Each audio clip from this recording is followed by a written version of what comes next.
quorum for us. But I will go ahead and read through the names that I have, kind of as a quasi roll call here. And if any TAC members are on that I don't call your name, please chime in and let me know that you are on the meeting WebEx. All right, so Patty. Here. Claudia. Here. Heidi. Here. Daryl.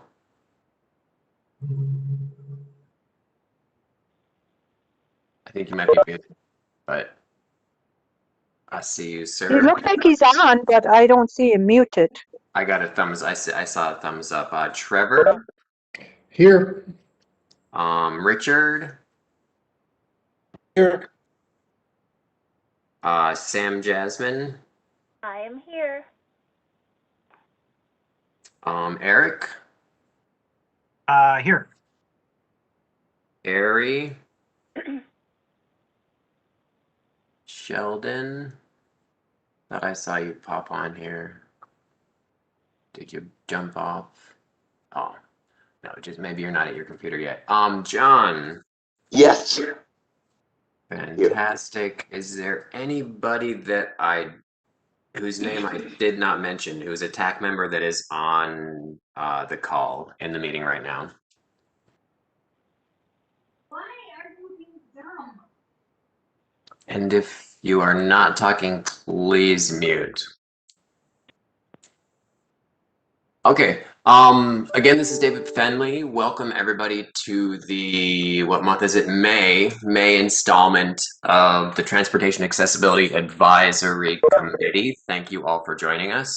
As usual, we have a great and full agenda, so we will dive right in with approval of the agenda. I would entertain a motion to approve the agenda. This is Claudia. I'll make a motion to approve the agenda. Thank you, second Claudia. it. Sam Jasmine. Thank you, Claudia. Thank you, Sam, for that second. All right. I'm going to call out names of folks who are on the meeting and just say yes or no if you approve. Yes if you approve, no if you don't. Patty?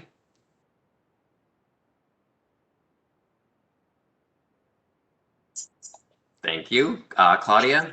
Yes. Heidi? Yes. Daryl? Aye. Trevor? Yes. Richard? Yes. Sam? Yes. Eric? Yes. Carrie?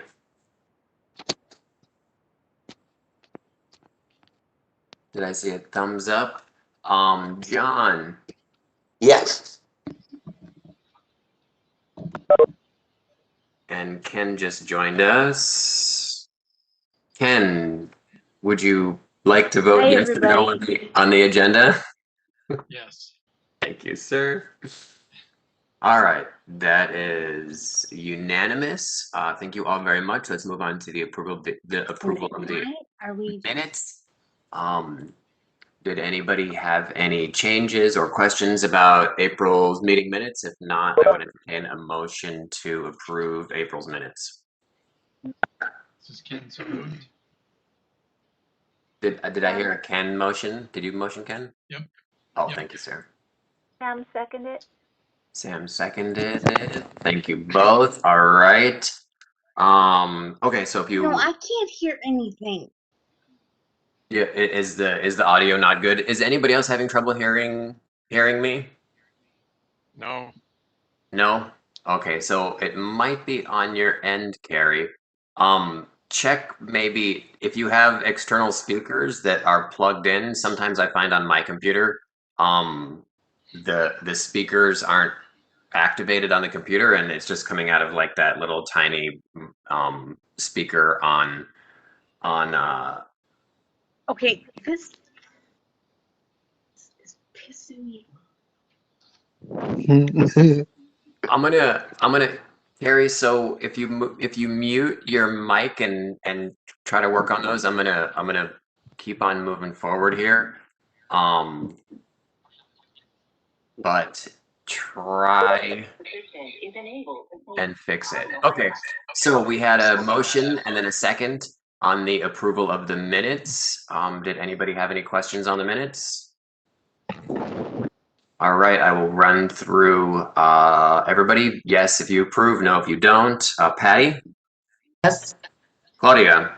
Yes. Heidi? Yes. Daryl?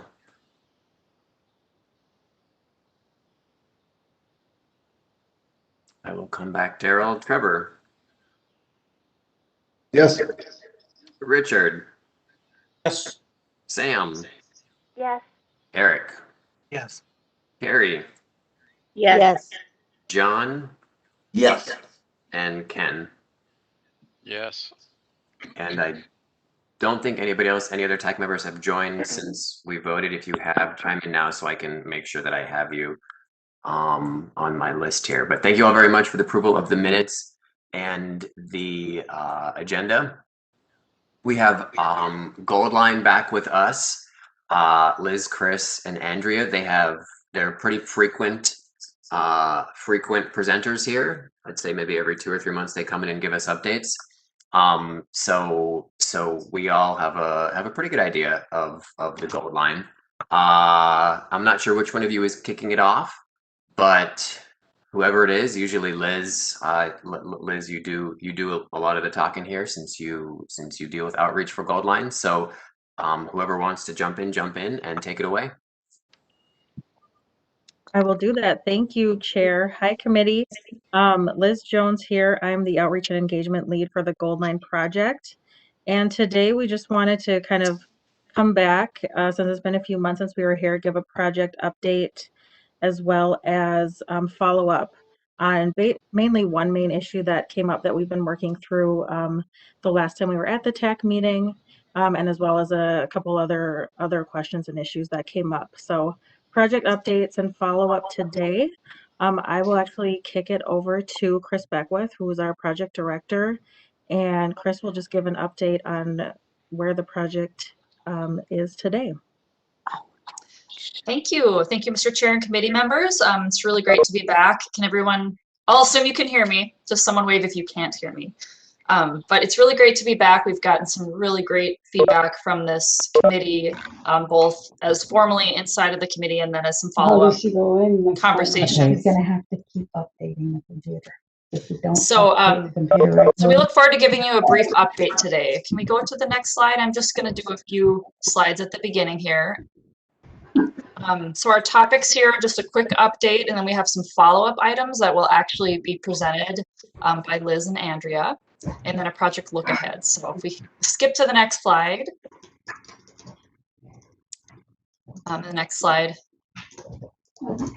So the Goldline is still, the scope is still the same as you last saw it. It's still a 10-mile long corridor, about 21 new stations. There are 4 park and rides, and we are targeting a 2024 opening. This is the region's first dedicated guideway or dedicated busway BRT. So it's an exciting new type of bus rapid transit that we're excited to deliver. Moving to the next slide, I think is the schedule slide.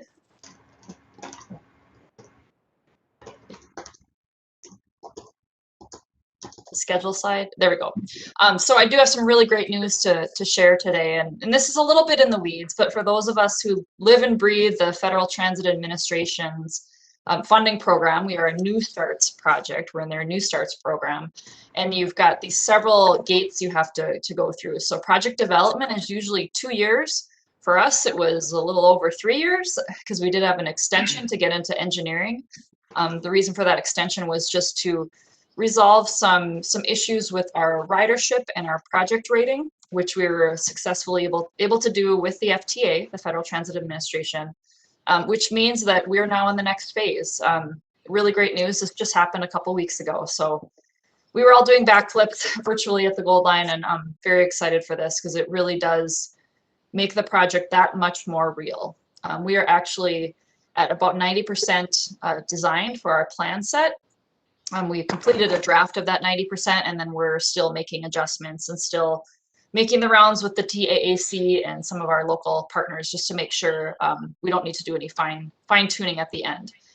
Construction then, we hope that would start to take shape next year. There might be a little bit of early construction this year. We're still trying to figure that part of it out, but that would be 2 or 3 years, and then revenue service or opening day sometime in 2024 if everything else stays on track. I think there's one more slide with some schedule details. Okay, so that's all I have. I'm actually going to hand it back to Liz, who will do a little more framing before handing it over to Andrea. So again, glad to be here, and I'm really looking forward to hearing the conversation today. Thanks, Chris. Chair and committee members, like I mentioned at the beginning here, our main topic for today is follow-up. When we met with you folks a few months back, we were at 60% design, between 60 and 90%, and had a lot of station access questions and pedestrian crossing and things like that. So we had really great conversation back a few months ago. Our design has advanced, but no big changes. We did incorporate some feedback from you folks at that meeting. And so one of the main issues that came up was at our Greenway station and a split station crossing of the roadway and guideway with a particular type of signal that we heard at that meeting was not very accessible. And so after that meeting, we had a lot to go through, had really great discussion, wanted to dive into the issue at hand a little bit further. And so a few of you in a smaller group, thank you again for meeting with us and having further offline conversation that we wanted to have to really get to the issue at hand and understand the concerns and have dialogue on what we could do to address the issue. So that's our main topic for the day. I have Andrea Arnoldi, who is our architecture lead and an engineer, and she's going to go through some of those design changes that we have undertaken. But I did want to just share that we were able to remove that. It's called an RRFB, rectangular rapid flashing beacon, that, like I mentioned, folks shared the issues with it, said it's not accessible, so we are able to put in a full signal at that intersection. And so I'm going to kick it over to Andrea, who will just go through the design details of what we had previously. We did have to make some design adjustments at that station that we're still working on, but that's the big change, is that we did update that signal. So hopefully great news to hear. I'm super excited about it. I know the project is. And I will kick it over to Andrea if we want to move to the next slide. Andrea will describe the design details from 60% to what we have currently in almost 90%. Great, thank you, Liz. And everyone can hear me, correct? Yep, great. Okay, thanks for the nods. What you have on screen right now is actually the plan that we had brought forward the last time we met. So this was more indicative of our 60% design level. But because of the rendering and it's a little bit more legible, we thought this was still just the best graphic to speak from. I did want to note, though, that so Liz has really shared the big highlight, which is that based on the feedback that we heard from this committee, the rectangular rapid flashing beacon, which is identified right now on the screen in front of you, that was the previous design that has now been removed and taken over to a full signalized intersection. So much of the core design of the station and its access is all the same. I'm just going to touch on a couple things to better explain this. So the T intersection that is Greenway along with Hudson here is now going to have a signal and a push button at all corners on the north side of Hudson there at Greenway, so to allow for the crossing. We also will have them, it'll be a signalized crossing that allows you to go from the north across Hudson to the eastbound platform.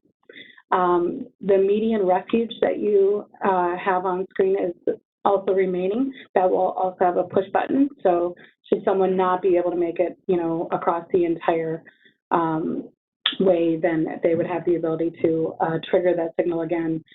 The lanes themselves are still being evaluated, but we do have right now a through lane and a right turn lane. We're still going to be advancing a little bit more into past 90%, but the core difference here is that we have a full signalized intersection.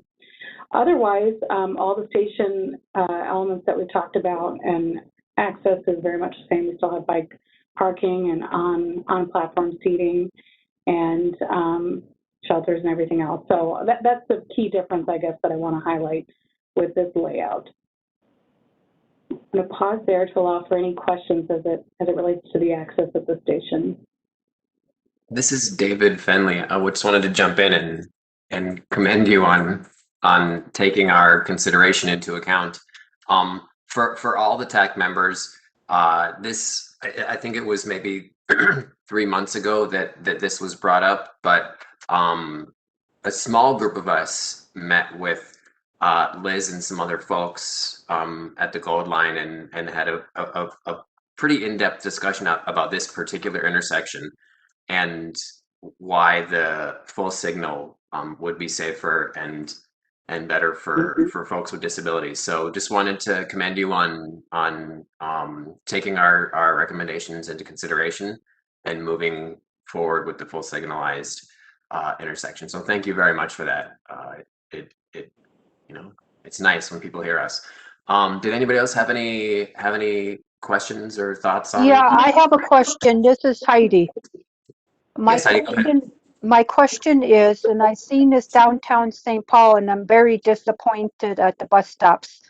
They're redesigning the shelters, and that's great. We're getting new ones, but I'm hoping all the new shelters put if there is going to be like a layout of when the buses are coming or the trains and whatever, that they put it in an appropriate spot so all people can access it. Because one of the stops that I take to go down West 7th Street, and there's a few of them, and they're not all the same on both sides, but like Daryl and a few other of our TAC members wouldn't be able to access both sides of the chart to know when the buses are coming, because you have one out in the middle. It's kind of like I'm standing on very little of the curb and on the street. So when you do these new projects, are you putting the signs where it's appropriate so we can see it on both sides if there's a bunch of buses coming? Because this needs to be brought up. I'm very disappointed that they would even think of this kind of stuff. So if I'm hearing correctly, your question is regarding the indication of the next bus coming, when you can expect it to arrive, and then yes, that's what I'm talking about. Perfect. Okay. I just want to make sure I was hearing you right, because sometimes my audio is a little funny. Yeah, similar to what the LRT has, we actually have a digital display. We call it a variable message sign that will be indicating when the next bus is to arrive. That hangs from the shelter canopy, again, very similar to the LRT model, and that would be visible from either end of the platform. There's also going to be static signs for the schedule that will be located in the shelter. Yeah, can you put, that's what I'm talking about, in the shelter, in the appropriate spot. So I have to go on one side, I can look at it, and the other side, and anybody with a wheelchair or a walker or a scooter can do it appropriately. I found out through the Twin Cities, it's been put on the wall, in this kind of like, we got two side walls, and then the back wall is where they're putting it, and sometimes you end up out in the street looking on the other side. Okay. This is real quickly, hold on one second, Andrea. This is David. Just as a general note, folks, members, please allow presenters to just finish their statement before jumping in, just out of respect. Oh, okay. Sorry. Go ahead. Andrea. And actually, Andrea, can I jump in really quick? Sorry, I'm interrupting. This is Liz. Heidi, I just wanted to note, I will make that mention to other folks at Metro Transit who are working on some of those St. Paul and other shelters and updates. I know you had some feedback at our last meeting that I shared with them as well. So Andrea can speak a little bit more about what we're planning for the Gold Line, but I will pass it's just with the Gold Line, I want the same where we don't have to struggle to get something simple. Absolutely. So Andrea will talk about what we're planning for the Gold Line, and then we can talk about that. But I just want to let you know that I will share your concerns with other folks at Metro Transit. Yes, please. Thank you very much. You're welcome. Thanks. Go ahead, Andrea. Sorry. No, this is all good conversation. So there will be 3 different ways that you can receive that information as a passenger. One that I mentioned was the variable message sign, which is scrolling digital display. Another is the visual static signs, which would be mounted to the shelter.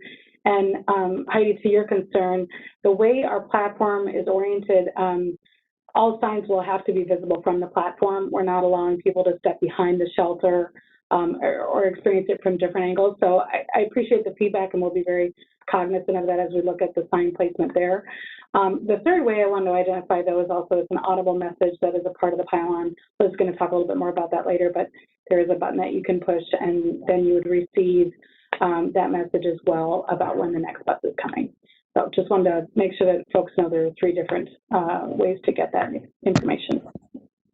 Thank you very much for taking it back to the committee, because the new shelters are getting some beautiful upgrades, but our signage has moved to a location that's not always safe to access certain information. Good feedback. Thank you. David, I have a question.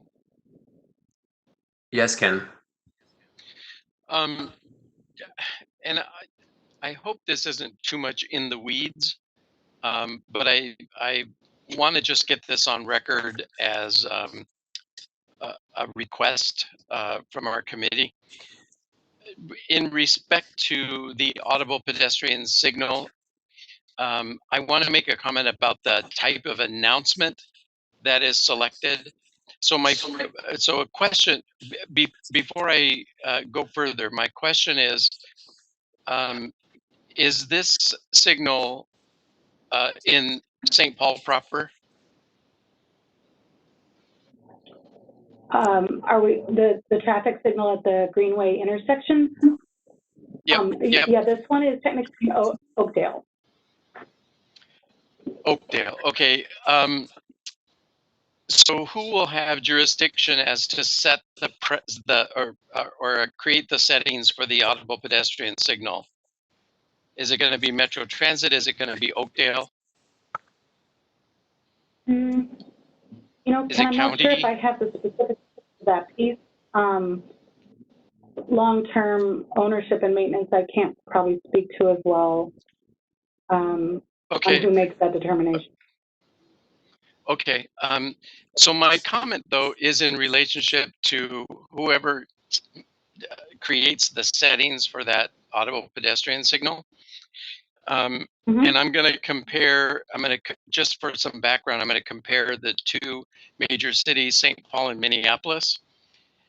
When someone travels in Minneapolis and presses the accessible pedestrian signal button to engage it, there is an auto response that indicates the name of the street one is about to cross as a confirmatory statement, and then says, wait.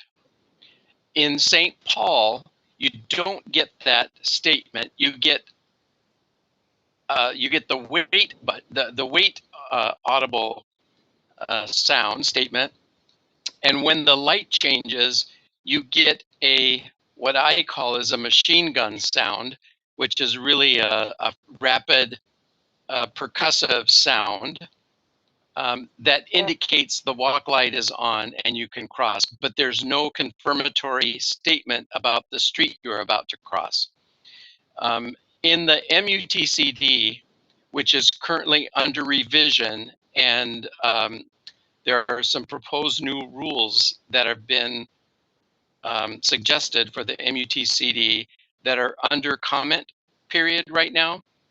MnDOT, as well as many individuals, including myself, have requested that the multi-percussive sound not be used. And there are 2 reasons for that. Number 1, that percussive sound blends too much into the surrounding environment. It's difficult to hear. It gets drowned out by traffic noise and other environmental sounds. It's not stark enough that it sticks out, and it does not give a blind person the confirmatory information that what street they're about to cross. So my suggestion and my urging is that that signal be set not to use the multi-percussive sound, but to use the statement that confirms the street someone is about to cross. Does that make sense? Mm-hmm. This is David. I'm gonna jump in here because this is actually a really good question, and at the risk of getting even further into the weeds and distracting us, Yeah. I mean, I would guess that it's going to be Oakdale that controls the APS here, but I could be wrong. But my question would be more broadly: does Metro Transit install and make decisions on these accessible pedestrian signals anywhere in the system, or is it all on the municipality that the signal is in? And anybody from Metro Transit can answer that if they want, or you might not have the answer. So we should probably just move on. Yeah. Well, no, I have what I believe to be the answer, which I think is typically run by the jurisdiction, and it is not Metro Transit that does that. David, I can't say that with 100% certainty, but I'm thinking about the projects that I know of to date where they are city-maintained signals, and thus Metro Transit would not have control. So then with whatever, and sure, go ahead, Ken. I was just going to say, it's my understanding that whoever installs, whoever does the main construction and the first installation of the signal oftentimes sets the APS's configuration, and then it reverts to the entity that has the maintenance agreement particular intersection. And this is part of the confusion in Minneapolis, or I mean in Minnesota, is that no one really knows who has jurisdiction over anything on an intersection, because it's complex, and could be a county, could be a city, could be the state, so it gets a little complex. But my recommendation is that you forward that information as far and long as wide as you need to express what our request is. And if you don't have any control beyond that, so be it. But I would at least like Metro Transit to be advocating for the announcement of the street name versus the percussive sound. This is Sam Jasmine. Yes, Sam, last comment on this, and then we will allow the presenters to move on. Go ahead, Sam. All right, so there's this one final comment I'd like you to add to that note, if it's okay.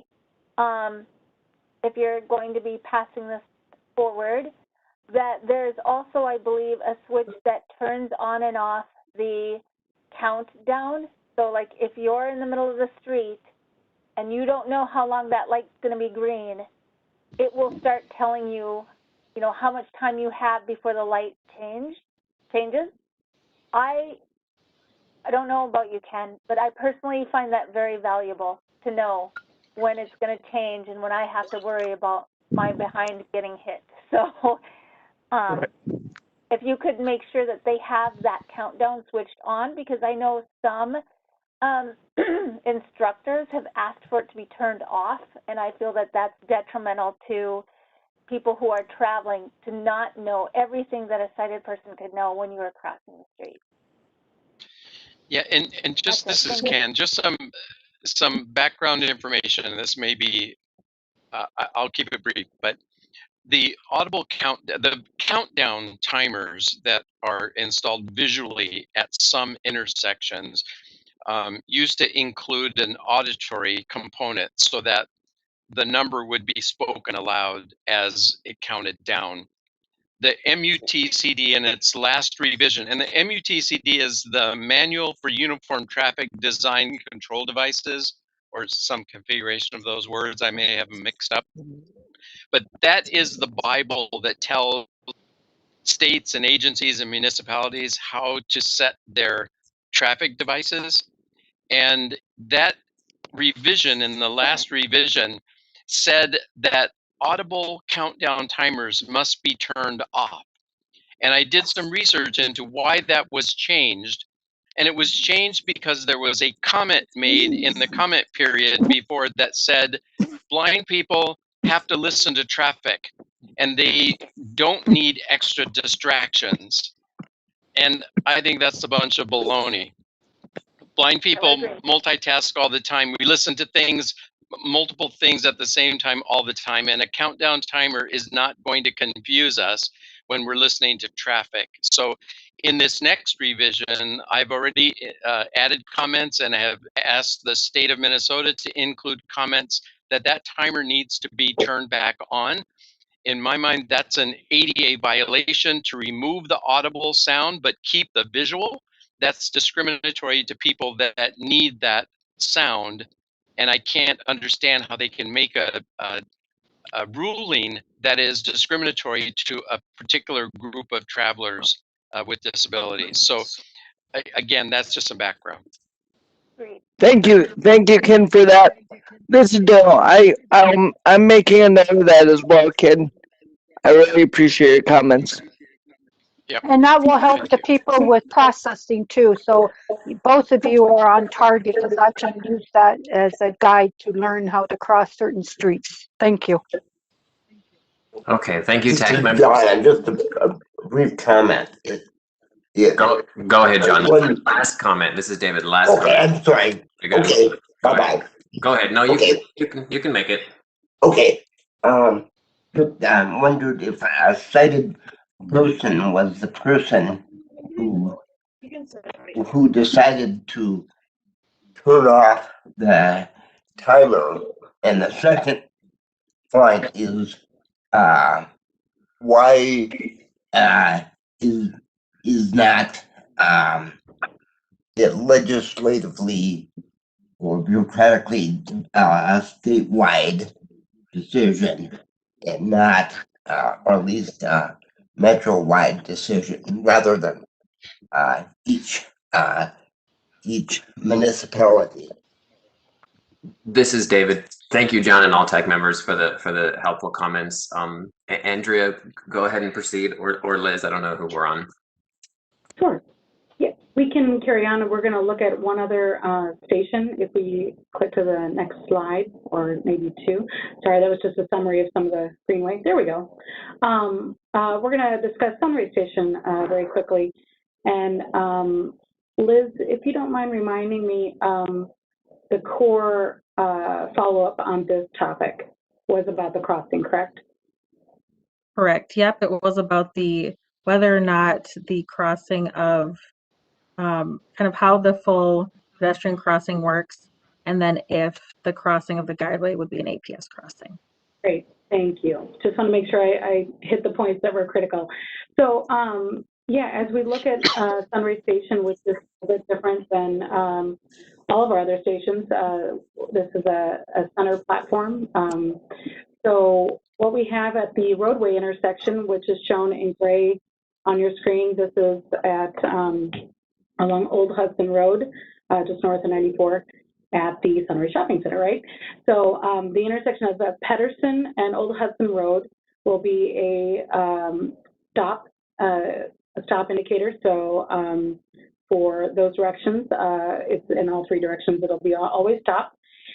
And then at the crossing of the guideway, so when a pedestrian is in the median refuge between the road and the BRT guideway, there is a push button signal there for a full signal to stop the bus, and will be an audible indicator that it's safe to cross to the center where the platform access is, and then walk up to the platform. So there will be push buttons both in the median space and on the platform side for crossing of the guideway, which I believe is some of the feedback we also heard from here. So that's probably the biggest update with Sunray. And this platform itself, as you may recall, this serves both the eastbound and the westbound movement from the same platform.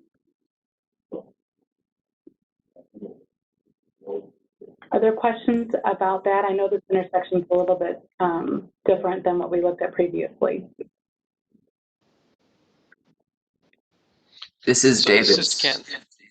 Is that just a quick one? Is that this is a dedicated BRT Yes, thanks. Okay. Okay, yes, go ahead, Ken. Oh, Yeah, just some clarification about where the push button is. So is the push button close to the platform, or is it before you cross the street to approach the platform? So you will, if you're on the north side of Old Hudson, there is the general roadway traffic is controlled by a stop sign. So there's no push button on the north side of Old Hudson. You would cross at this intersection like you would elsewhere with a full stop, all vehicles stop. And then when you get to the median, before you hit the dedicated guideway for the BRT, that's where the push button, it's directly within that crossing adjacent, similar to what you'd see in other signalized intersections. And then on the platform side, the push button is right before the crossing. So all of it is available right before you would cross the BRT guideway. I hope that clears that up a little bit. And are those regular accessible pedestrian signals, or are they modified? They are full accessible pedestrian signals, and I don't believe they're being modified as regular signals. Okay.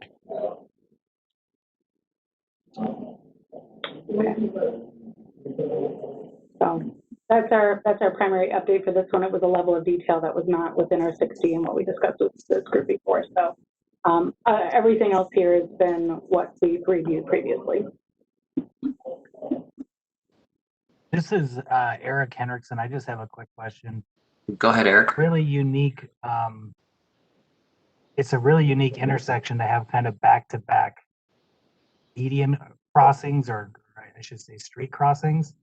So there's no it's stop controlled at the three-way T, and then you head south. Then you get to this other median. That's where a push button is to indicate, is it a rapid flashing, or what's exactly there again? It is a signal for the buses. So buses will be required to stop when that push button is indicated. They will get a signal to stop. Just because of the atypicalness of it, I'm wondering how, I'm specifically thinking of someone with a visual impairment, would recognize that they have to, there's a push button to stop there, to go from crossing to, it's because it's not a typical like refugee or refuge, pedestrian refuge item. Right. It's just, it seems not typical or anything common. So I'm just curious if there's been extra thought into how one would know going into, approaching into that median to push a button, audio or something. Sure. I would have to follow up with how that push button, if it doesn't have an indicator for it to locate it. I apologize, I don't know that offhand right at the moment. But because that is the portion of the signalized crossing, that's where you would first encounter it. I can put that as a follow-up item to check in with on that topic. This is David. I would imagine that there'll be truncated domes on either side to let folks know they're exiting or entering a roadway, but still, I don't think that gets to the heart of your question, Eric, which is how do they know that there's going to be a button there to even. And I just the people coming from the shopping center going south, trying to get back on. I mean, I think it's the habit of trying to find a button or pushing a button to cross. You know, if you're going north or exiting the section, coming into it. Yeah, I appreciate the comment. Yeah. And you're right, David, the tactile is another indicator, but it does not address the button condition and locating it. So I'll have to follow up with some of our traffic engineers. Better. Yes, Ken. Yeah, and this is Ken. I think that's the reason why I asked if it was an accessible pedestrian signal, because it would have a locator tone that would be part of that system that would help indicate for blind travelers that there is a button to cross something. I appreciate Eric's comment, because these are things we try to avoid, and we just can't seem to avoid them. So the thing that is most concerning safety-wise is when all of the stops are in one particular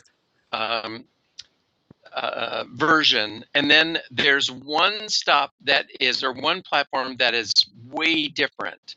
That is a recipe for disaster, because it's not handled the same as one would expect if they are traveling in this area for the first time. So I would really urge that whenever we have a station that is different than the norm, that there really must be an educational component to this station when it gets opened. There has to be some output, there has to be some outreach, there has to be some real education to help people understand this is a unique setting. Otherwise, people expect it to be the same as every other stop setting, and that could be a problem. The truncated domes, really, quite frankly, aren't going to help. I mean, they might help, but they're not going to be the end all beat all. It's that locator tone, I think, that's going to be the largest identifier that this is a button stop for some reason. And I tell you, anytime I have to cross tracks to get onto a platform, it's dangerous. It's always dangerous. And it's always nerve-wracking. But we have them all over the city and all over the counties. And to have this one that's different is going to be a little odd. So there's going to have to be some thought about how that gets educated to people. Yeah, and David, Mr. Chair, do I have time for just one other quick? Go ahead, Eric. Yeah. So I can actually see how there might be even some additional confusion even when you're headed northbound, because you may push the activated push button when you're on the south side, but then you cross to get to the median, and you're going to hear another push button. But I think that might get someone to think, well, now I need to push another button to get across to the north side when it's actually stop control and it's not signalized. Mm-hmm.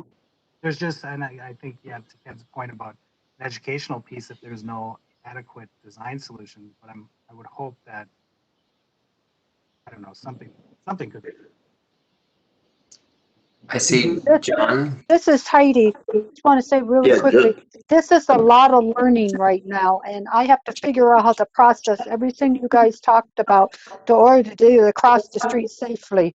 Because I understand when I get on trains, I understand certain bus stops because we make it similar. So how do we teach people who have processing problems and really want to be out there? The more confusing you make it, the more harder it is to teach. And we don't want to lose people not going out the door. Just wanted to bring that to your attention. Thank you, Heidi. Go ahead, John. Back to your celebration about the infrastructure spending. I'm wondering if what advocacy is occurring to that infrastructure spending as applied to disability or para-transit. How much is there an ongoing effort to address the issues of standardization, and are you involved in that? This is David. Just for clarification, John, are you referring to federal infrastructure proposed? Yes. Then I'm wondering if that applies to, does that even apply to the funding that you're getting, Andrea? I don't actually, this is David, I don't actually know. I think that's a much broader question than what we're discussing now. Enough. But it's a good question. I wanted to clarify with the group. I just had to back check my notes because I didn't want to misspeak. But let you all know there is a locator indicator on the push button. So there will be an audible cue. Ken, to your point, it is your standard APS signal design. So apologies for the delay on that one. Just want to make sure I shared that. This is David. Question for the presenters, the Goldline presenters. Do you have more slides and more information? Just a little bit. Okay, so then we'll put a pause on questions because we are already over time, which I'm okay with for a little bit, but I want to make sure that we get through the end of this presentation before we have further discussion. Thank you. Probably a good time to go to the next topic, actually, if there aren't any other questions about Sunray specifically. Okay. All right, so I'm going to hand this over to Liz for follow up on our last item then. Thanks, Andrea. If we want to, there we go, this slide. Oh, if we can go back one slide. Thank you. And then our other main follow-up item, I know this has come up a few times from folks regarding the push button enunciator that reads off the real-time sign information and whether or not there is a locator tone similar to like we just talked about with the APS crossing. So I don't have a lot to share. I have been in conversation with the team at Metro Transit who is working on this technology because they are looking at something new. So I've been advocating for this feedback to have that locator tone so that folks know where indeed that button is to press to get that real-time sign information. It's progressing pretty quickly. I would say I'm still in an email chain, including this morning. So I'm keeping tabs on it and advocating for that change. It looks pretty, I don't want to overstep, but it looks promising that there is potential to make a change than what we currently have. And so conversations are still ongoing. I think those folks or that team may come to attack in the future once the new technology is decided on and figured out. And then whenever Goldline comes back, if we know the information at that time, I'll share that as well. But I just wanted to follow up and let folks know that that's something that I've still been inquiring about and working on for Goldline. And then it would be relevant on other pylons and BRT projects as well. We want to go to the next slide. Oh, I'm sorry. Any questions with that one? I have a quick I was just going question. to say, excellent. Ken said excellent, but maybe Ken and you guys can answer my question.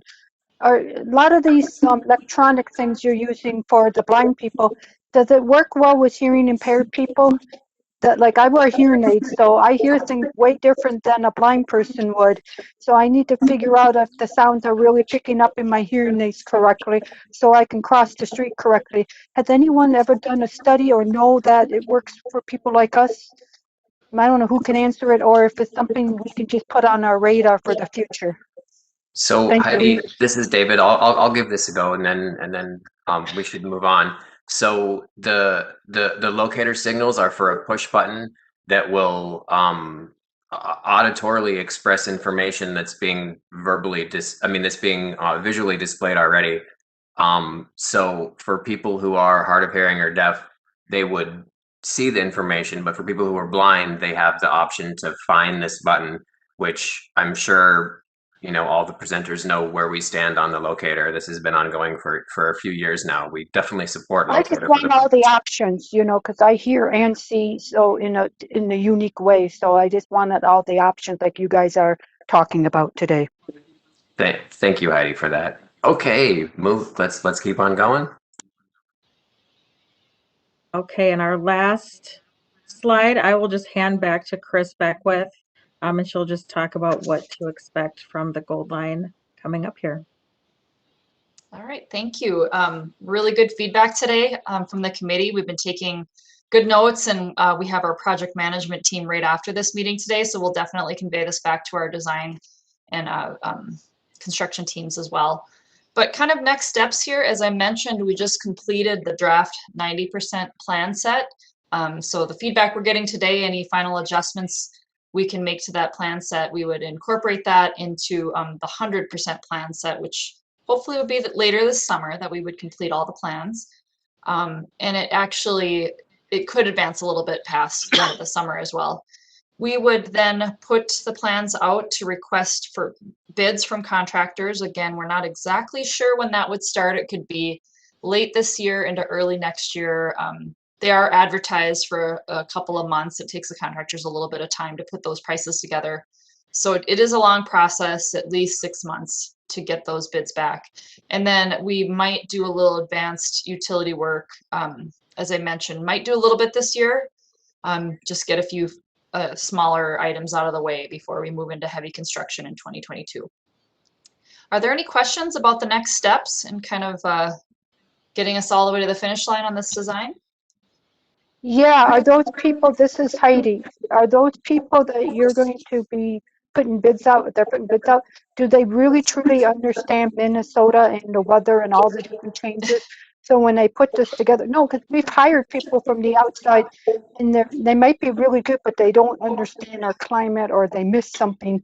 And then we're back to square one trying to tell you should have never done that or it should have been done a different way. So I just want to put that out there because I have lived the being in the middle of this happening where they didn't get the right people to do the job and then we have to figure out how to scramble, you know, to get where we need to go and what to do because they're not thinking Minnesota's way of thinking because we live it every day, we travel every day. So keep that in mind when you're picking out the people to do the project.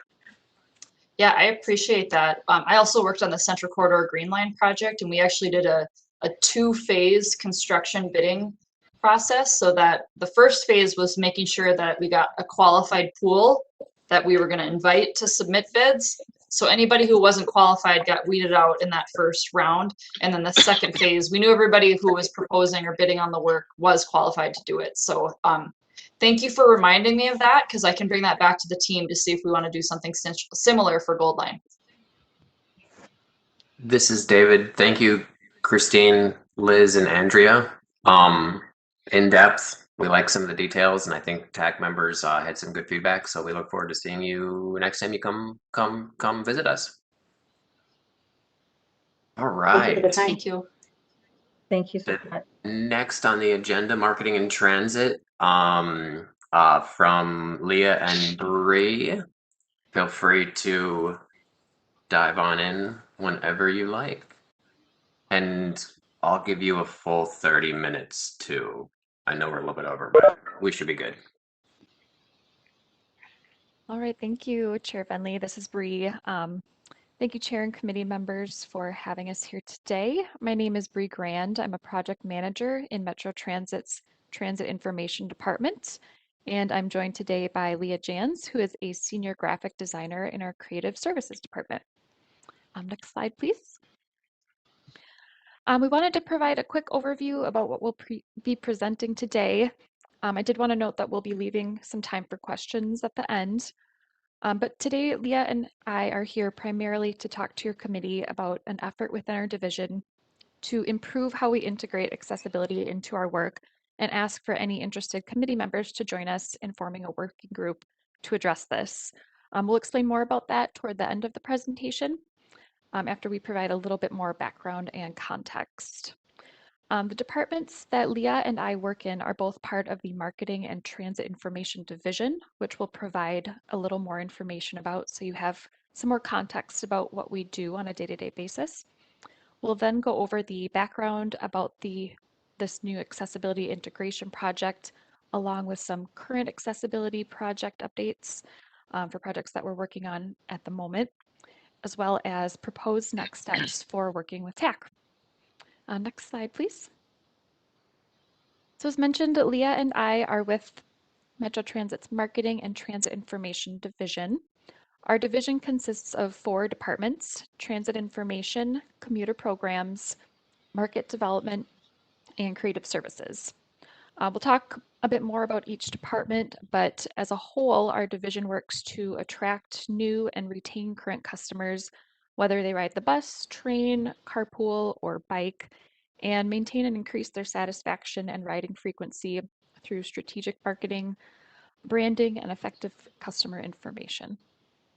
Next slide, please. The Transit Information Department, that's the department that I work for. Our department works to ensure that customers understand where and when transit service operates. Our department operates our call center to assist customers with trip planning and is responsible for maintaining various transit service information for resources and tools such as our online schedules and our online trip planner, our bus stop signs, information on our electronic signs and audible enunciators, our printed schedules, our real-time next trip departure information, and our electronic rider alerts for things like bus stop closures or bus detours. Next slide, please.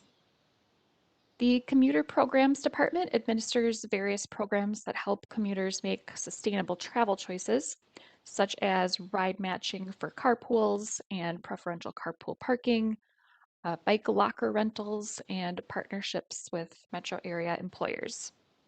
And then I'll pass it over to Leah. She'll be giving an overview of our other two departments. Hi, everyone. I'm Leah Jans, and thanks for having us here. So as Bree said, I'll go over the other two departments in our division. The market development team works on 6 areas. In media planning, they develop media and promotional plans to support all marketing projects and communications. Campaign and market development is about developing and implementing annual ridership building initiatives and brand or product awareness campaigns. The team builds strategic event and community partnerships to encourage trial ridership and support brand awareness. Market research allows us to discover the target market and solicit opinions and other feedback from consumers about their interests or satisfaction in a product or transit service. This team also provides Metro Transit Division support to various agency divisions to further promote their product and or message. And last area of their responsibility is the transit advertising revenue management. They collaborate with the current vendor intersection to generate revenue through advertising sales using transit assets. Next slide, please. So within the campaign and market development work area, these specialists have 5 general areas they focus their campaign efforts on. Go-to card and specialty pass marketing encourages use and enrollment of a variety of go-to card products. This slide shows 2 of the passes that are marketed, the blue and yellow go-to card and the blue and white Metro Pass. Route marketing builds ridership or awareness on significant service changes, a new route, North Star, or a Metro line service. Sports partnerships foster relationships with sporting teams to encourage attendees to consider taking transit to games or stadium events. Technology promotions market tools such as the mobile app, Next Trip, and Text for Safety. And then event and community partnerships often have a marketing component such as the State Fair. So this slide is showing an example of a State Fair ad from several years ago. And it shows a fairgoer blurred in the background holding a Pronto Pup in the foreground, with the red Circle T icon drawn on the Pronto Pup in ketchup. And the headline reads, "Your Blue Ribbon State Fair Tradition, Park, Ride, Find Deep Fried Heaven." Next slide, please. As mentioned earlier, the market development team also provides support to other departments and divisions, and some examples of this include customer safety awareness. So an example of a bus side ad on this slide shows one of the tactics used in a safety campaign. And it shows an illustration of a crossed out stick figure running after a black bus on a red background. And the headline is in black and yellow text and reads, "Stay aware, stay alive." The rest of the text reads, "Never ever run after a bus. Safety is a shared responsibility." And then there's a small logo in the lower right corner along with the URL. The team supports operator recruitment and hiring, and an example of that ad is on this slide too, and it shows one of the tactics used in a campaign. This ad shows a photograph of a bus operator with buses in the background. To the left of the photograph, there's text on a dark blue background with a headline in yellow, bold text reading, "We're hiring bus drivers." And then underneath that is smaller white text that says, "Start at $20.44 an hour." And then the logo and the website URL appears on top of the photo on the lower left corner. This team also helps communicate planned rail disruptions, which includes posters and audio announcements.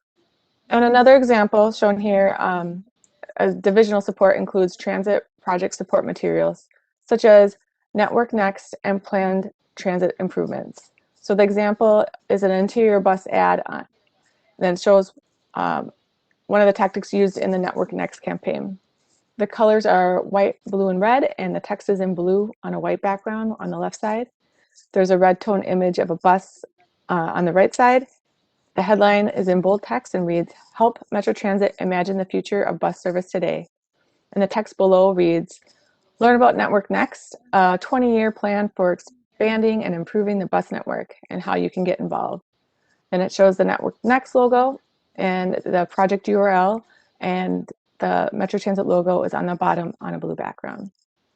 Next slide, please. The last department of this division is Creative Services, which is the group that I'm in.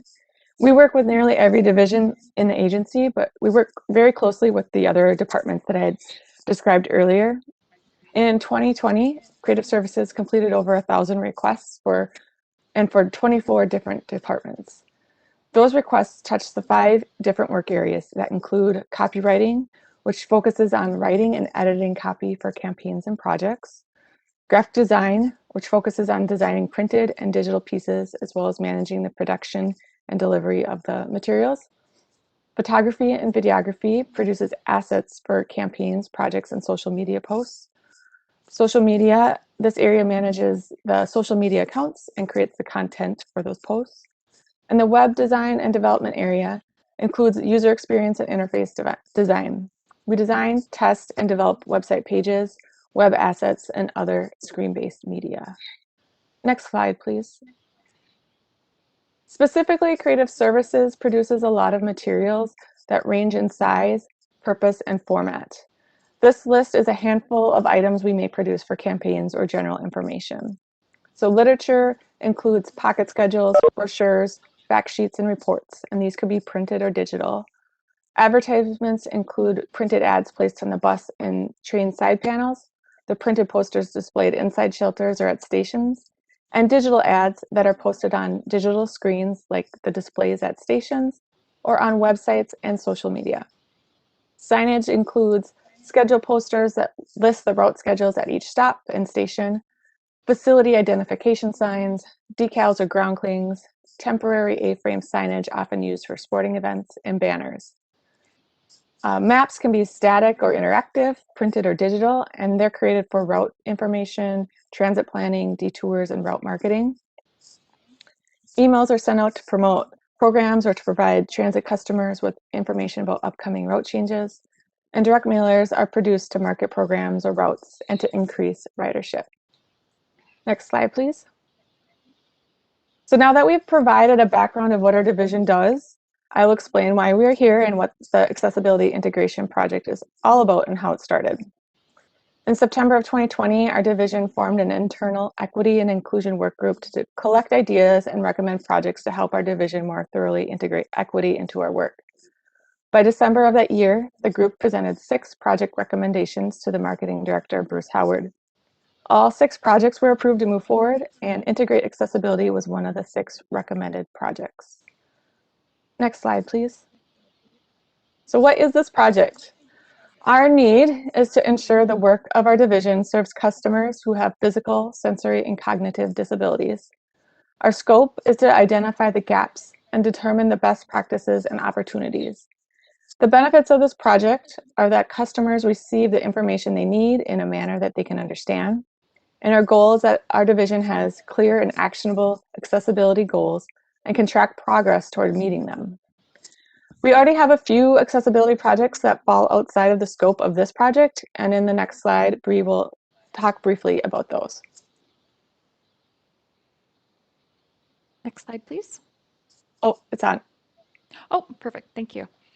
Thanks, Leah. Yes, as Leah mentioned, we have been working on some current projects to address accessibility that we wanted to share some quick updates on. One of these that we are just kicking off is a project to pilot the use of Aira technology for blind and low vision customers. Aira is a service that provides on-demand connection with a live agent who can access a user's camera on their mobile device to provide wayfinding and navigation assistance. We're planning to conduct a 6-month testing period with Aira, currently anticipated to occur sometime between approximately June and December of this year, during which time the service will be free for any Metro Transit customer. We've started connecting with some local organizations such as Vision Loss Resources and others. And I know that Doug has reached out to a few members of this committee as well. And we're planning to conduct some virtual focus group discussions before and after the pilot, as well as a wider ranging follow-up survey with people who have used the service to gain feedback and evaluate it for potential longer term use. Another project we've been working on is a website accessibility audit and implementation effort.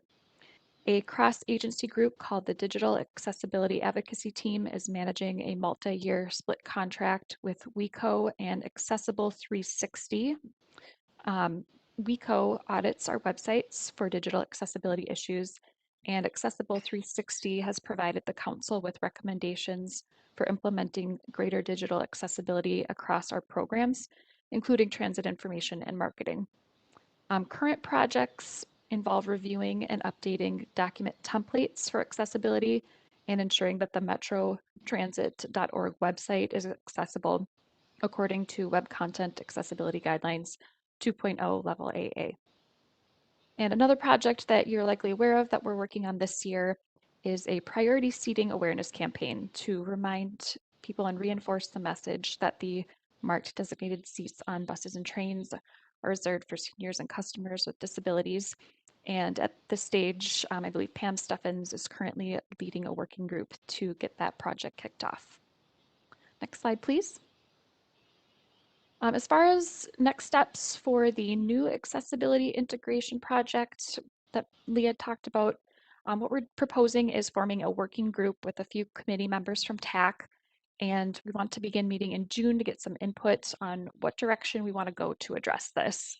We want to review our current tools or practices to help generate and prioritize ideas for how we can make sure that we're considering and incorporating accessibility in a standard way and as a standard component of everything we do. I already noted from the previous discussion and the last presentation, there are obviously some good feedback and good ideas that have already been mentioned, and that's exactly what we're hoping for. We really want to use those ideas and experiences to formulate a work plan for 2022 and the years ahead. Next slide, please.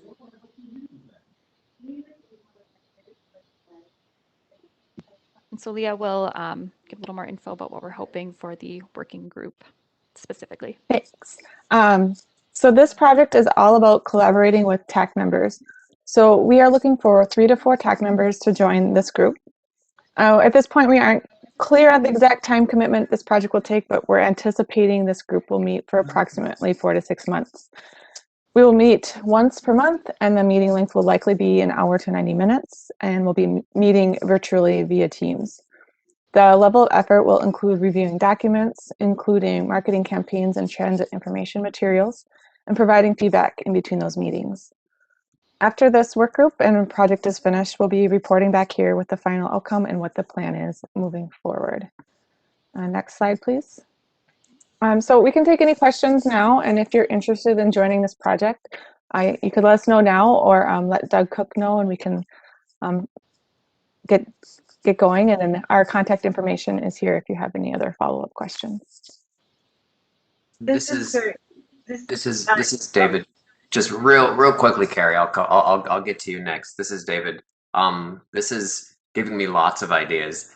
So I think in the interest of time, I do want to give 5 or 10 minutes to TAC members to inquire about this and volunteer. If you have more specific ideas, TAC members, I would say definitely elect to join this work group and bring those specific ideas to the meetings. I have a bunch of specific ideas already just based on what you've said. Second, let me commend Leah for your exceptional description skills. Yay! Everybody at Metro Transit and Met Council and everywhere could learn a thing or two. You did a good job. But yeah, so Carrie, go ahead. I just wanted to let them know that there are at least 3 people from this committee that are already on that committee, and I think we're working on a video. We're gonna be working on a video. If anybody else wants to jump in and give some feedback, please do What so. kind of commitment are we giving to do this project? Because that's a long time, just so we know we can be a part of the schedule. Can anyone explain that? Thank you, Heidi and Carrie. Before we answer Heidi's question, I just want to clarify on Carrie's point. So Carrie and 2 other folks on TAC are working specifically on I would say with Pam Steffen on the education and outreach about priority seating. Yeah. I think that's what that is, but this is more broad than that. This is basically a work group that would address more broad promotional aspects of Metro Transit. Is that correct? Yes. Okay. And then I think I might be able to answer your question, Heidi, but if not, I'll go to Leah. That last slide, maybe we can pull it back up. It's 1 hour per month for 4 to 6 months. Is that correct? Yes. So we plan to meet once a month, but there may be some review of documents that you may need to do in preparation for the meeting. Does that answer your question, Heidi? Yeah, because even if I'm not on it, I just want to say right now, some of your advertising, because I read the stuff on the bus, you know, when you have them up on the bus, you know, like if it's Metro Transit, and most of them I can read and some of them I can't. So keep it as plain language as you can, you know, easy to read, easy to understand. So when I'm on the bus, I can get all the different advertising of what you guys are telling us out through the years. Even if I'm not on it, you can take that back, please. All right. Thanks for the feedback. I wrote that down. This is Carrie Sheldon. Is this in at the same time? This thing seems like, if I'm not mistaken, this is a totally different committee than the one I'm already on. Yes, this would be separate. So would this? I'm not sure exactly how long the other committee is going to be meeting, but I would be interested in being on this committee also. But I'd like to.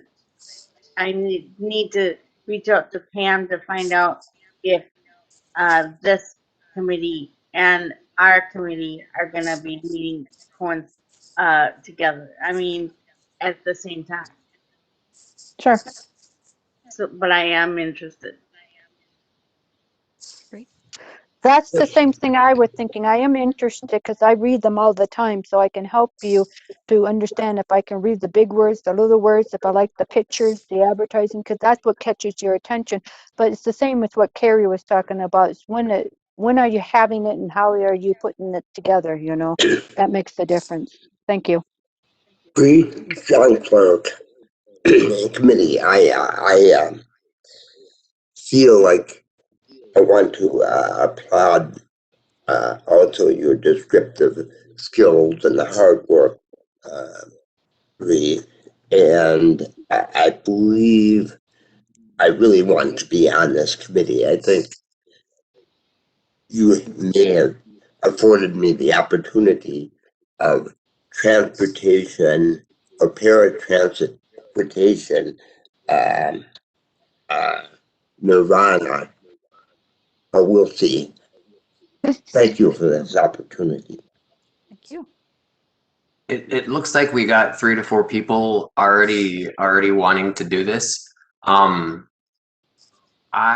you give us just maybe like a 1 or 2 sentence description of and I know this, you probably already said this, but just so we can remind folks of what the committee will be doing specifically, and then I'll make a comment after that too. Sure. Work group. I guess we'll call it a work group committee. Yeah. Same. So we're trying to form a work group to kind of look at what we've done and try to look at the gaps that we have and then identify those and then propose best practices and opportunities to improve based on those information. So we kind of foresee it as reviewing current documents and finding ways to improve those, and that would also lead to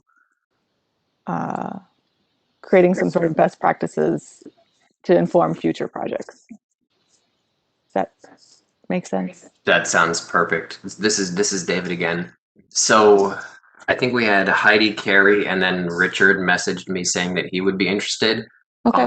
I'd like, if at all possible, to spread out the responsibilities of TAC members so folks aren't spread too thin, and also so other TAC members have the opportunity to participate in work groups. These types of work groups are something that we haven't done a lot of in the past, but we're ramping up now. I think it's a way for TAC members to have more say in the work the Metro Transit and the Metropolitan Council do. So I'm happy that we're putting more of these together. I'm also happy that there's interest from TAC members. But if there are folks who do not currently serve on another subcommittee or another work group, I would like to give them preference when it comes to any new work groups that we put together. And how I envision this moving forward, we haven't really implemented this yet, but I would like to have, whether it's done by me or one of the TAC members that serve on one of these work groups or committees, semi-regular updates at TAC meetings. That's my responsibility to get that on the agenda, but I just wanted to let y'all know that just to keep the entire TAC apprised to what's happening in these work groups and subcommittees. But again, that's my responsibility, so I will make sure that happens. But are there any other folks? You can message me. You don't have to volunteer right now. You can think about it and send me a message. But if you do know you want to do this now, please, we can just nail down who's going to be on this work group. So I'll just say the names again. I have so I have Patsy Murphy, I have Richard Rowan, I have John. Did you say that you were curious on and working on this? Yes. John, and then I have Heidi. Is that 4 folks from TAC? I know, Carrie, you said you wanted to do it, but I want to give preference to folks who don't serve on other work groups, just so we can. Okay, Heidi gave a thumbs up. All right, so I can I'll write the names down. I can make sure that all their contact information is received by you, Bree, and Leah. Does that sound good? It's great. Wonderful. Thank you. And Dave, I have a comment. Go ahead, Ken. So I just want to share some resources that might be helpful as you move forward. A lot of the information you provided was related to print, whether it's a brochure or signage or poster related. And I want to point you to a potential resource that might be helpful. And it was a project of the Airport Cooperative Research Project, which is a part of a federal agency in DC that does projects. It was probably, I'll say 6 years ago, but I was on a panel that oversaw the implementation of a handbook, and it was a wayfinding guide and handbook for airport signage. And although it relates to airports, I think there's a lot of useful information about font size, color contrast, placement, that might be really helpful for you guys as just a resource to be able to utilize. And if you need help finding that guidebook, let me know and I can look through my notes. But it's from the Airport Cooperative Research Program at the National Academy of Sciences. and it's called Wayfinding Guidebook for Airport Signage. That's Thank great. you Thank for the you. feedback. I wrote that Yeah, down.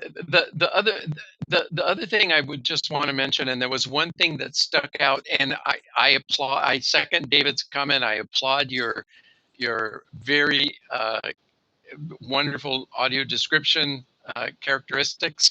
I actually followed along and could really envision what you were describing. So excellent job. I do want to point out one thing that stuck in my head is you mentioned something about a sign with a red background and blue print.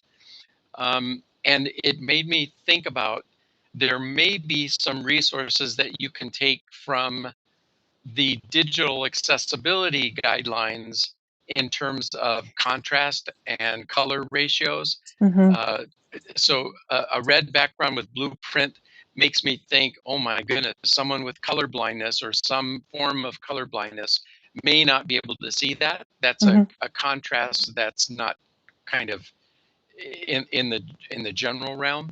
So the web content accessibility guidelines, although they pertain mostly to electronic and web media, there may be some really helpful guidance that you can get from reviewing some of those contrast and font size information. Thanks. Yeah. I thought it was good because this is Heidi, because it kept me on track of, if you have a processing problem, at least I know where you are at or what picture you were talking about. If you can't read or read very well, or if you have a processing problem where you can't process certain things correctly. So that was really good. I thought you guys did an excellent job today. Thank you. Thank you. Thank you. This is David. That's a really good point, Heidi. Just to reiterate, anytime that things are made more accessible for folks with disabilities, it ultimately ends up benefiting everybody. Because I enjoyed that too. I enjoyed the audio description too. It helped me follow along. It's always good to remind folks of that. Fantastic. Well, thank you all very much. Looks like we have a group of 4 folks. I will make sure that an email gets sent out connecting everybody. And again, thank you. I think I see Brooke is on the meeting. We will turn it over to Brooke. I'm sure that your life is so much fun right now up at the legislature, given all the omnibus bills that are running around. So, Brooke, take it away. Sure. Well, thank you for the invitation to be back again. You know, fortunately or unfortunately, I don't have any breaking news at this point. There is less than 2 weeks left until the constitutional adjournment deadline for the legislature. So we're in the sort of 24/7 time of year for the work that's happening up at the Capitol or over Zoom these days. I believe the last time I joined you, we talked through the House and Senate transportation bills, and those had just sort of been released. Since that time, the transportation committees have passed those bills largely unchanged from the previous description, and they were also passed by the full House and Senate. At the end of last week, conference committees were appointed. So those are committees with House members and senators who are appointed from the House and Senate to work out the differences between the bills. The House Transportation Conferees are Representatives Hornstein, Hagel, Frederick, Elkins, and Petersburg. The Senate conferees are Senators Newman, Jasinski, Howe, Osmic, and Bigham. So they started meeting just this week. They're actually meeting right now, so I've got 2 windows up on my screen at the moment. Their first couple of meetings, they had walkthroughs of each bill from House and Senate nonpartisan staff to just sort of go over what's in the bill from the other body. Yesterday, they had testimony from the commissioners of Transportation and Public Safety, and Chair Zelli also testified yesterday before the conference committee. He hit on a lot of the issues that you know, were of interest to this group in each of the bills, primarily being the different financial approach taken by the House and Senate. Chair Zelli expressed strong concern with the Senate approach of nearly eliminating the general fund appropriation to the council through fiscal year 2025 and sort of using federal funds to backfill that state responsibility for transit service and metro mobility. The chair also touched on his concern about a Senate provision that would require the council to request of the FTA that the North Star commuter rail line be terminated. He reiterated our support for our proposal that would allow the council to establish an administrative citation program for fare enforcement. That was included in the House bill, but not included in the Senate bill. So we're still hoping the conference committee can find an agreement and get that included in the final bill. We're also hoping that authorization for regional transit capital bonds gets included in the final bill. Again, that was included in the House bill, but not the Senate bill. I know we've talked about this, but that would allow the council to issue 48.4 million in 2021 and 50 million in 2022 of regional transit capital bonds that are used for fleet replacement. And that includes Metro Transit, the opt-out suburban providers, and Metro Mobility. So it's not the most exciting topic for legislators, but it's very important for our operations. And I guess the other thing I wanted to make sure to touch on was during the House floor debate on the transportation bill, an amendment was adopted that would make Metro Mobility a forecasted program within the state budget. So that's something that the conference committee will be working on. It's, you know, everyone agrees that it's a good idea. The challenge is working that into the big picture budget scenario, not just for the next couple years, but structurally getting that built into the budget for the out years. So I mentioned that conference committees are meeting now. Literally, in the case of transportation, they're meeting right now.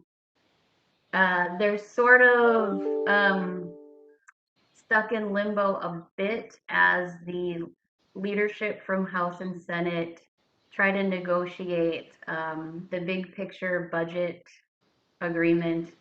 You might hear that referred to as global targets.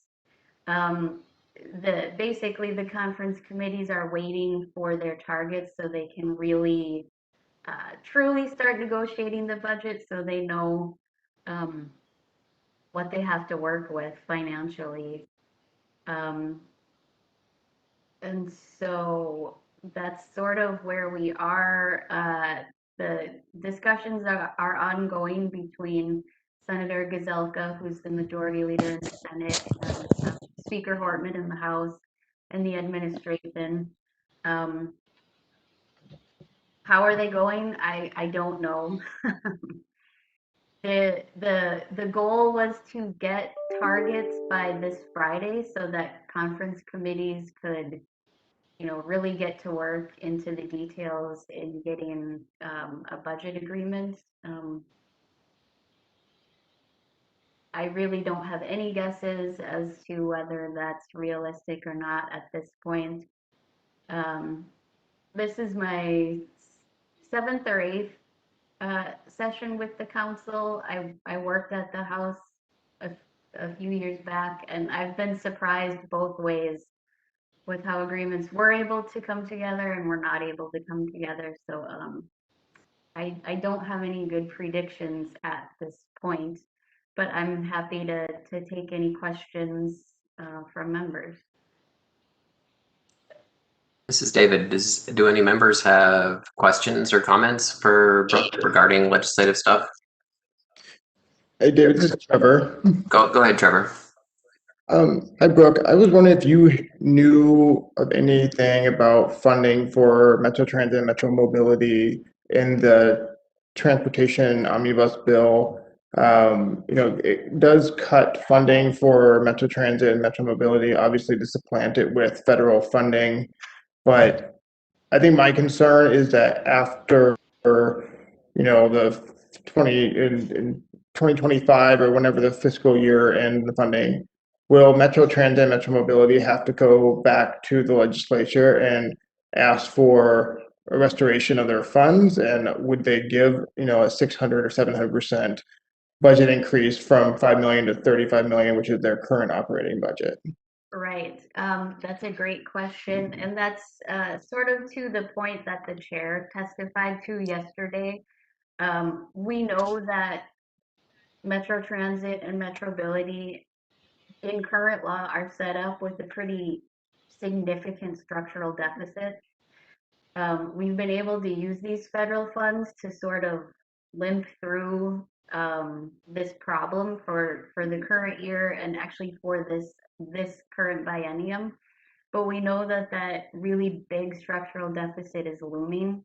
And so the chair's testimony was basically knowing that we are, walking up to this cliff. Now is not the time to take the approach that's in the Senate bill that pushes that deficit forward by making us sort of turn through these funds in the immediate term.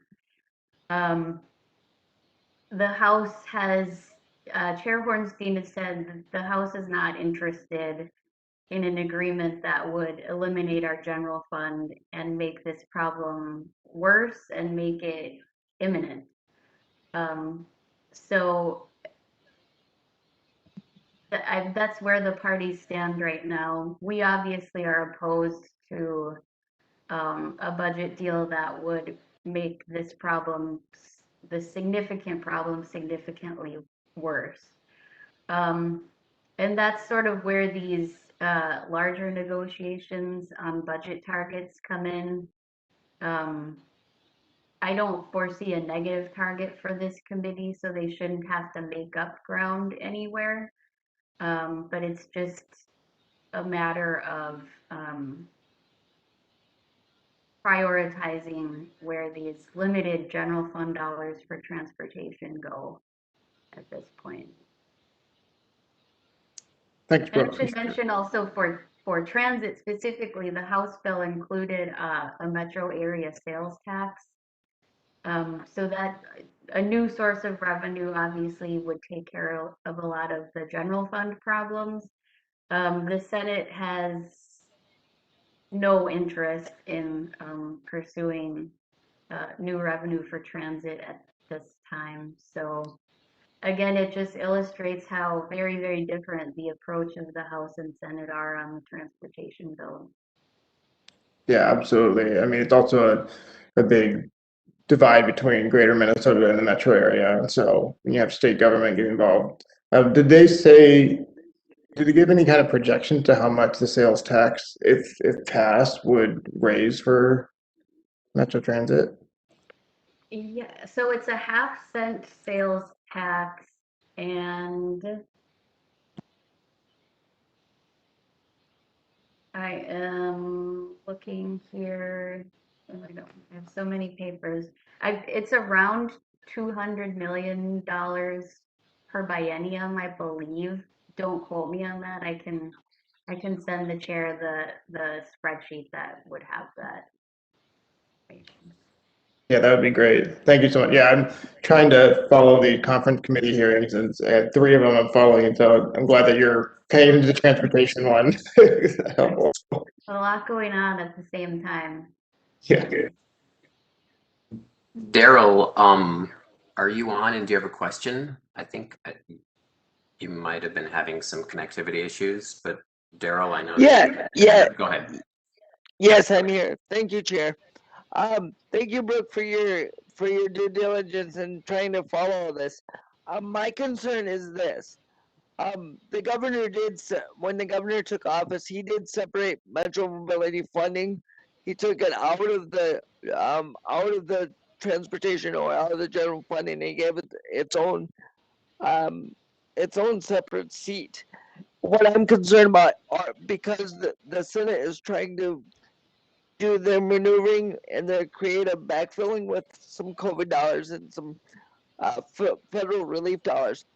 Is that that separation of financials, is that at risk of being lost or being combined again at some point, and then like Trevor said, we'll have to come back in 2025 to possibly ask for additional money?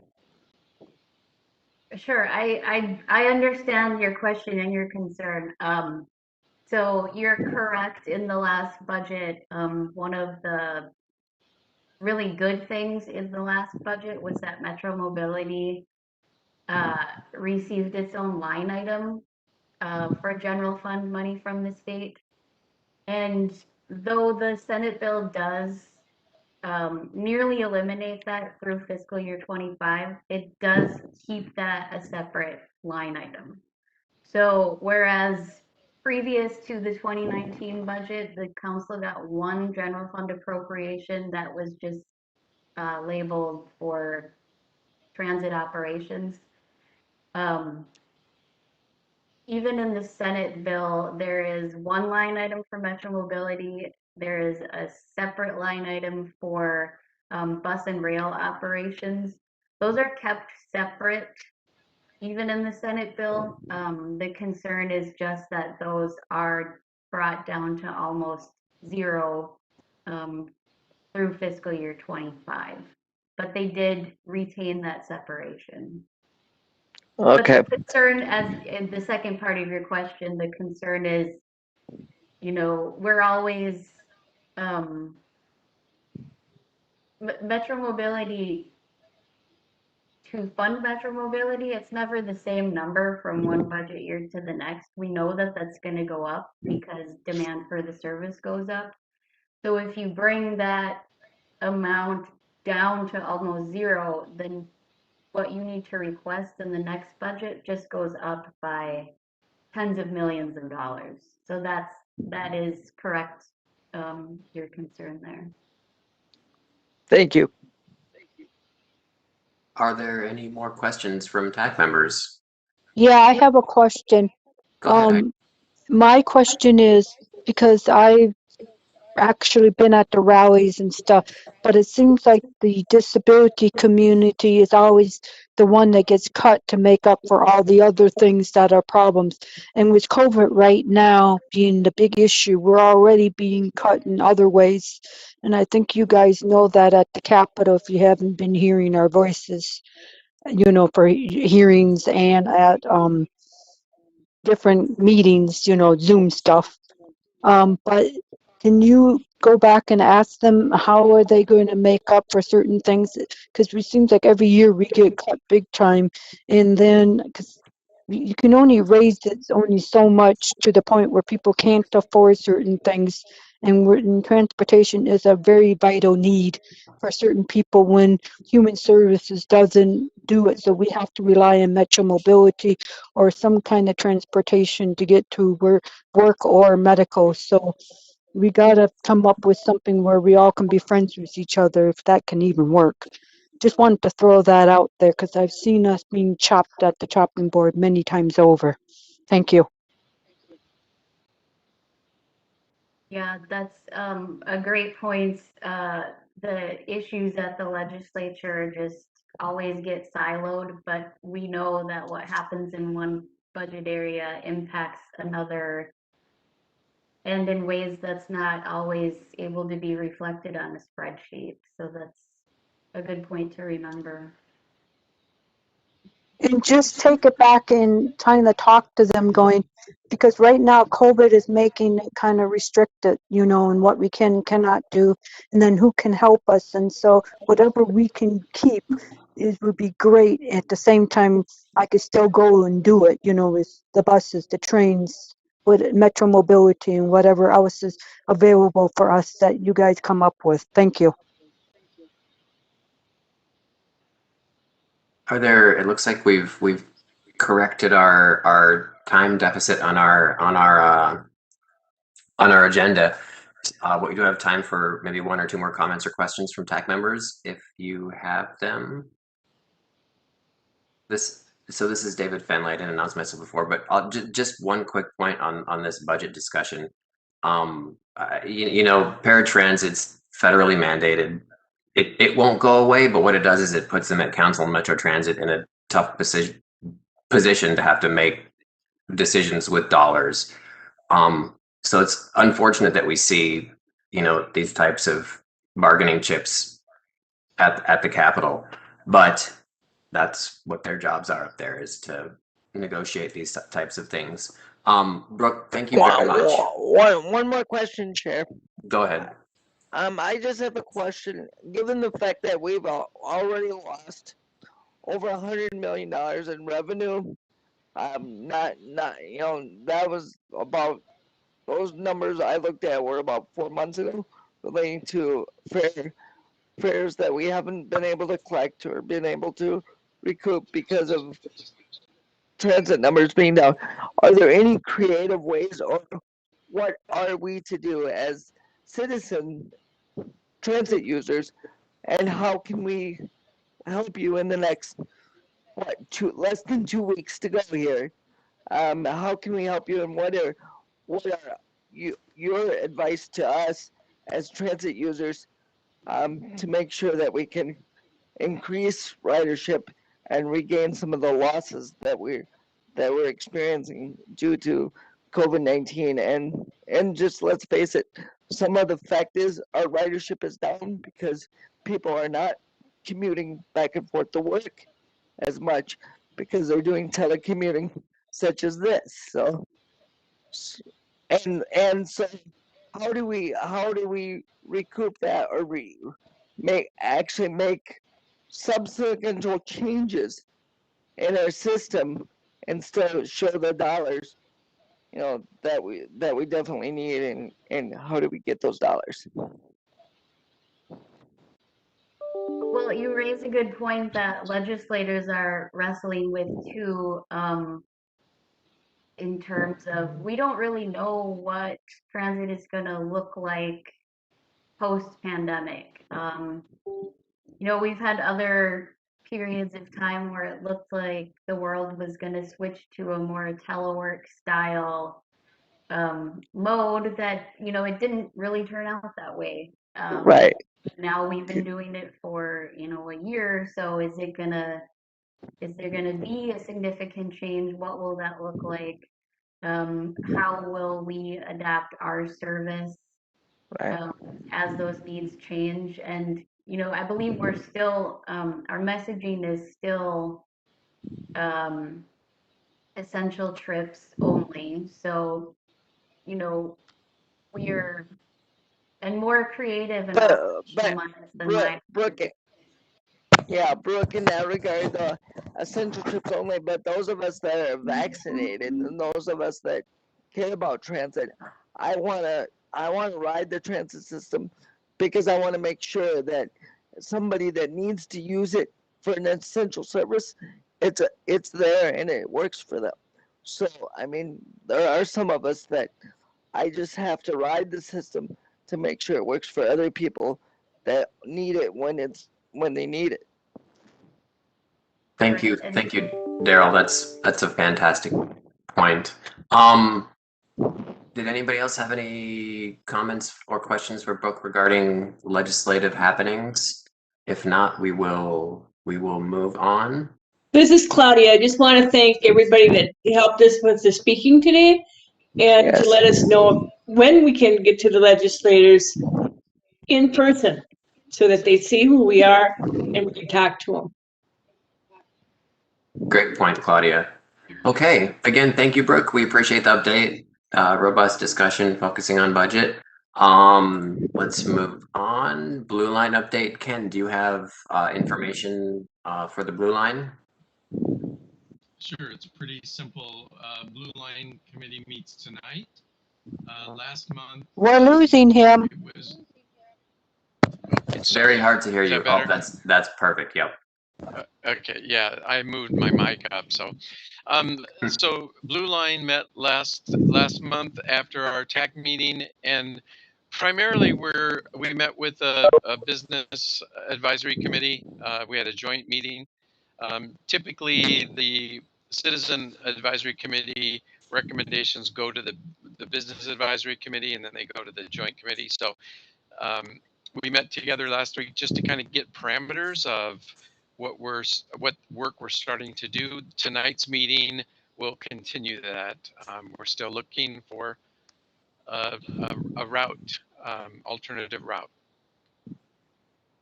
Thank you, Ken. Chris, did I see you jump on via phone? Are you here to give an update on Green Line? Maybe not. I saw one person with a phone number call in, but maybe it wasn't Chris. Okay. Daryl, did you have anything for Gold Line or Rush Line? I know we just got Gold, but do you have anything on addition for Gold or Rush? No, really, I just want 2 quick points on both of them. I'll give a better update on Rush Line next month because I missed the last Rush Line meeting last month. I believe that meant that they've completed their beginning their environmental assessment phase. So they're about, I would say, about 2 years behind the Gold Line. So I'll be able to give a more detailed update about the Rush Line next month. And I just want to say on the Gold Line, I want to thank the partners involved. I want to thank Liz and Chris for giving such a real good update and so forth. I mean, without their being able to include people like ourselves at the table, we wouldn't have the robust transit system that we have currently in Minnesota. So I want to thank them very much for the work that they do intentionally on including us at the table when we have questions and concerns. And with that, I'll forgo any other questions or any concerns I have. And if I could talk to you after this meeting, David, I would love to do that. By all means. Carrie, I know that it's new on our agenda.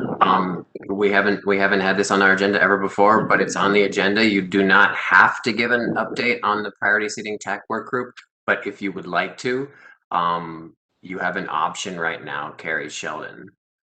Well, I'm not sure why my name was on as the spokesperson, but I think that somebody else should have been the spokesperson. That's okay. We can work it out. I think Carrie, I think we just put your name on there because you're very good at what you do and you can speak very well. Thanks, Daryl. Carrie, I put you on because you asked it to be put on the agenda and I wasn't given anyone else's name.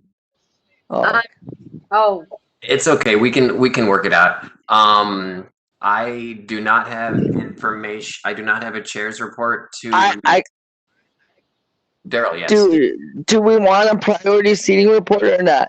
I know that we had the last 2 meetings, I believe, and if Doug is still on the line with us, I believe those were canceled because they were looking at bringing back some samples to us, and we are following up with the meeting. I believe our next meeting is, I believe, next week, if if I'm not mistaken. So That sounds like an update. Thank you, Daryl. Thanks, Daryl. Public comment. Yes, who is that? Is That's that Doug. Doug? Okay, Doug, yes. Did you want to talk So, about the priority seating work group? Yeah. So the group met a few times and we worked out some issues and had lots of good suggestions. And so right now we're kind of in a holding pattern until we get script for the video and other things done. And then basically all the meetings are canceled right now until we have that. So then I'll be setting up new meetings for everybody when we get to that point. So. Yeah, and I assume, Doug, we were circling back in the next couple weeks or so, right? Is that what I understood? Yeah. So I'm gonna get together with Pam and see where she's at, and then we'll schedule something in the next couple weeks or so. Thank you very much for all your work on this. I mean, everybody involved, Ken and Sam as well, and Carrie as well. I mean, this is a long time in the making, and guys, I think the powers that be are very hearing us very clearly as what we value and the fact that we value our priority seating. So thank you. All right, thank you all very much. Is there a member of the public who would like to comment right now? Yeah, hey, this is Andy. I did just want to point out something that you said, apply some additional clarification. While Metro Mobility is obviously federally mandated, it is important to keep in mind that about a third of our service is not. So we do have some vulnerabilities that we need to be very aware of should the state shift viewpoints on the importance of transportation for folks with disabilities. And in addition to the third of our service that is potentially on the chopping block subject to state fiscal decisions, it's also important to bear in mind that we don't currently enforce conditional eligibility. So even for people who live in the urban core, there could be very real changes that impact access to the service should the state decide to play financial hardball, and all of a sudden, say Daryl might be found ineligible for a trip if if there's curb cuts and he's able to get back and forth in the summertime without a accessible barrier to travel. So there are things that we need to keep in mind there in terms of staying vigilant and protecting the service. So are we going to end up like MNET that started doing that, and so you have to find the right person to qualify you because they were really rejecting people, and then we went over to Metro Mobility, and you guys could do it to a certain point because you don't go everywhere. But are we going to end up like MNET where they decide to change the rules, or just oh, you can, they're the boss, there's certain things so you don't get the help you truly need? Heidi, I don't know if you can answer the question.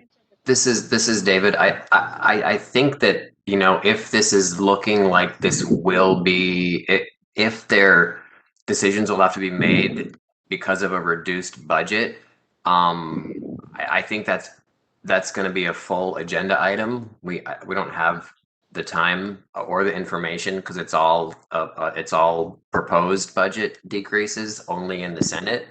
Like Brooks said, the House does not agree with it, and I would imagine that the governor is the same way. But again, they're bargaining chips in a bigger omnibus bill. So if it does come that discussion needs to happen, Heidi, that will be a pretty large agenda item at a future TAC meeting. But it is a really good question.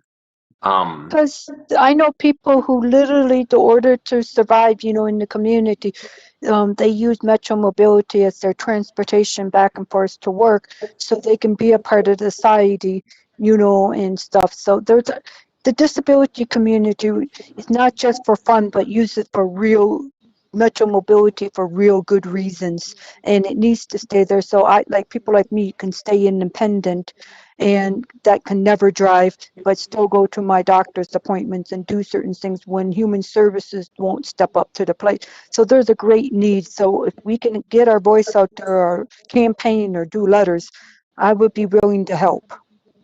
Well, that is precisely what senators need to hear. And just as a reminder, if you do reach out to senators or representatives or the governor's office to do it as a unless of course TAC has agreed upon it being a decision that our whole body pursued, do it as an individual. You can always advocate as an individual rider of Metro Mobility that this is vital for essentially your independence and for your ability to live in metro area. We are 1 minute out. I wanted to give time for member comment. Are there any members who have a comment they would like to make at this time? Mr. Chair, this is Eric. I have just a quick comment. Go ahead, Eric. Ken brought up a good point about the MUTCD, or the Manual and Uniform Traffic Control Devices. It is open for amendments, and they've got a lot of amendments proposed right now, and it's still open for comment in the public docket. So if you want to, search MUTCD in Google, go to their website, and they'll direct you to get to the public docket, and that would allow you to have, any comments or guidance that you want to try to get in there or addressed. It's still open, and the date that it closes, it's 9 days away. It's May 14th, 2021 that it was extended to. So there's still a few days that if you want to, voice concerns on traffic control devices that you feel MUTCD might want to shore up, it's your opportunity. Great opportunity for members of TAC who like to comment on that type of stuff.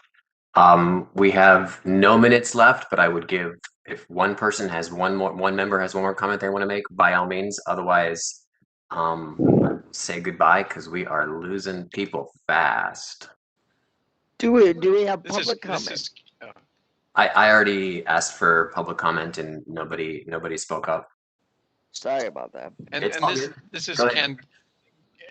I just want to add, I really want to applaud Doug and Metro Transit for stepping up and really kind of putting together the IRA pilot project to study and see what kind of value that could bring for people who are blind, visually impaired that use public transit. So kudos, thank you.